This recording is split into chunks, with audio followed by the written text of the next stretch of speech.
Assalamualaikum. Waalaikumsalam. Oh ya, mari silakan duduk.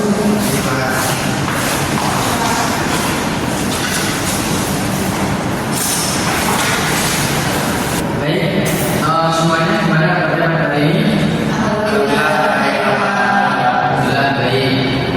Jadi sebelum saya ucapkan terima kasih karena teman-teman sudah meluangkan waktunya untuk datang ke sini. Sebelum kita melakukan sesi konseling hari ini, alhamdulillah kita berdoa terlebih dahulu. Mungkin ada yang mau memimpin? Saya Bapak. Mungkin hanya sampai berdoa terlebih dahulu. Sebelum kita mulai konseling hari ini, alhamdulillah kita sesuai kepercayaan kita masing-masing. Doa mulai. Doa selesai. Jadi karena kita sudah berdoa, selanjutnya kalian sudah mengenal satu sama lain? Belum. Jadi di sini selanjutnya itu kita melakukan perkenalan terlebih dahulu ya. Tapi perkenalannya juga dibuat game ataupun SBG, yaitu ketika saya bilang bunda, semuanya harap memegang bunda. Saya pegang kepala, pegang kepala. Nah, nanti yang salah bisa melakukan perkenalan terlebih dahulu. Bisa dipahami kan? Anda bisa berdiri semuanya.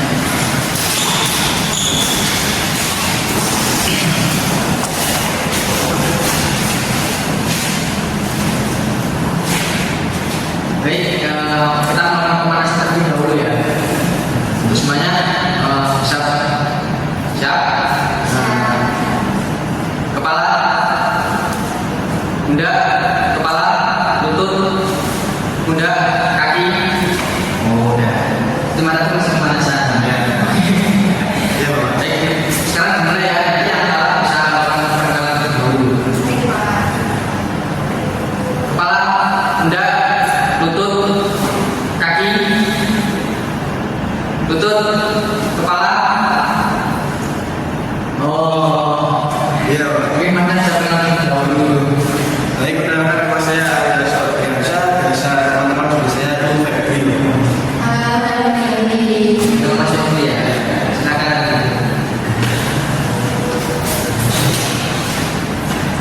Oke, selanjutnya saya fokus lagi ya. Kepala, lutut, kaki. Mbaknya bisa terbang dulu.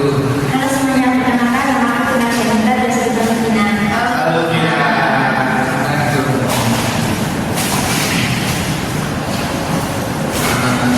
Bisa mulai lagi. Kepala, lutut, kaki, pundak, kepala, tangan. Bingung semuanya.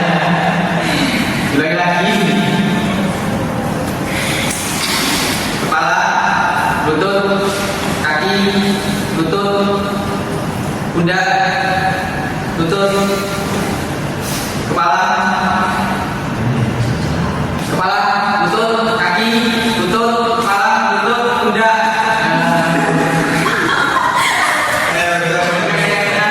Jangan dulu.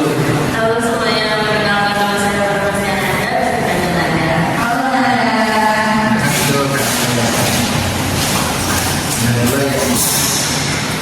Kepala, lutut, kepala, kaki, pundak, lutut, kaki.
kesempatan yang sama untuk berbicara dan juga mendengarkan. Yang ketiga, peserta dilarang mengejek ataupun merendahkan pendapat orang lain. Yang keempat, peserta diharapkan hadir tepat waktu dan mengikuti seluruh sesi ini dengan aktif. Yang kelima, peserta boleh mengungkapkan perasaan yang jujur, namun juga tetap menjaga etika dan juga sopan santun. Yang keenam, peserta diharapkan bersikap terbuka terhadap proses perubahan diri. Yang ketujuh, peserta diperbolehkan mengajukan pertanyaan ataupun meminta bantuan kepada konselor selama proses berlangsung. Jadi untuk pelaksanaannya ini kan nanti 2 kali pertemuan. Mungkin dari teman-teman untuk sesi berikutnya bisa di hari apa saja. Ini pendapat dari teman-teman. Dari Kak Kara, dari Kamis. Mungkin dari Kak Nisa. Saya bisa Kamis. Nah, mungkin Bisa juga Kamis. Anda bisa juga Kamis. Untuk Mas itu sudah bisa Kamis. Siapa? Baik, jadi pelaksanaan pertemuan kedua hari Kamis ya. Untuk jamnya mungkin jadi bisa pendapatnya pagi aja. Baik, jadi untuk pelaksanaannya itu 1 jam. Untuk pertemuan kedua itu pada hari Kamis pagi jam 8 gitu ya. Nah, di sini juga ada kewajiban peserta. Nah, yang pertama, peserta itu yang pertama mendapatkan bimbingan, terus dia pendapatnya dan juga mendapat ruang aman untuk berbagi. Nah, kewajiban peserta itu mengikuti aturan kelompok, menghargai sesama anggota, dan juga harus berpartisipasi aktif. Nah, mungkin ini ada kontrak konseling kelompok yang nanti saya berikan kepada teman-teman semuanya. Nanti bisa kita datangin ya untuk pertemuan selanjutnya. Ini ada pernyataan persetujuan. Saya akan berikan Mas Hadi.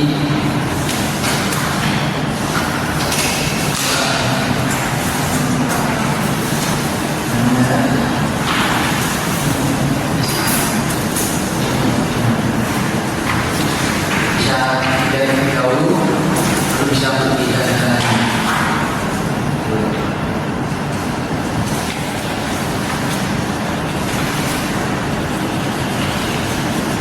setelah kita dalami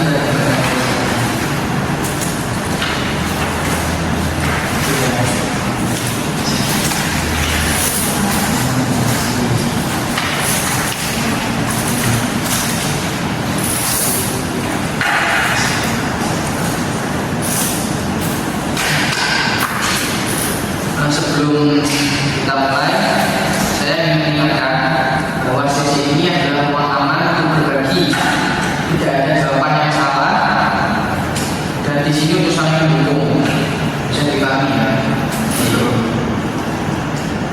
Jadi di sini saya mau mulai dengan sebuah cerita metafora. Saya ingin teman-teman semua itu membayangkan ada seorang anak bernama Budi yang menemukan biji kecil di tanah. Biji itu tampak biasa saja, tetapi Budi percaya bahwa jika biji itu dirawat dengan baik, biji itu bisa tumbuh menjadi pohon yang kuat. Nah, pada awalnya itu Budi juga ragu apakah biji ini benar-benar bisa tumbuh. Namun ia tetap menyiramnya setiap hari, memberinya pupuk dan juga menjaganya dari hama. Nah, seiring berjalannya waktu, biji itu tumbuh menjadi tunas, lalu menjadi pohon yang kuat. Seperti biji itu, kepercayaan diri kita tidak bisa tumbuh jika kita terus merawatnya dengan pikiran positif dan juga usaha. Maka kita bisa menjadi pribadi yang lebih percaya diri. Nah, dari cerita tadi, bagaimana menurut kalian? Apakah kalian pernah merasa seperti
mencoba Bapak, walaupun itu awalnya ada rasa kegagalan, pasti nantinya kita akan merasa diri kita tuh akan ada sendiri gitu Bapak. Nah, bagus. Jadi kalian semua itu sudah memberikan ide yang sangat baik dan juga kreatif. Ingat, percaya diri itu bukan sesuatu yang bisa langsung muncul atau instan, tetapi harus kita rawat seperti pohon dalam kita budi tadi. Nah, yang dimana butuh prosesnya yang sangat panjang dan juga yang lama, tidak langsung. Nah, mulai sekarang, mari kita coba untuk percaya diri dalam hal kecil ataupun besar, agar kedepannya bisa menjadi pribadi yang unggul dan memiliki rasa percaya diri yang tinggi. Baik, terima kasih untuk teman-teman sudah berbagi pengalaman hari ini. Semoga sesi ini bisa membantu kalian dalam jalan membangun kepercayaan diri yang lebih baik. Sebelum saya mengakhiri sesi pada pagi ini, agaknya nanti kan pada awal masuk sesi doa. Tapi sebelum mengakhiri juga agaknya berdoa terlebih dahulu. Mungkin bisa memimpin doa. Baik, sebelum kita mengakhiri sesi konseling kelompok ini, maka kita menutup dengan doa untuk percayaan kita masing-masing. Berdoa dimulai. Doa selesai. Terima kasih. Sesi konseling sudah ditutup dengan doa. Saya sebelumnya juga terima kasih banyak pada teman-teman semua yang sudah berbagi pengalaman dan juga bisa meluangkan waktu dengan seni. Saya harap minggu depan semua juga bisa kembali bersama lagi dengan hari dan juga jam yang sudah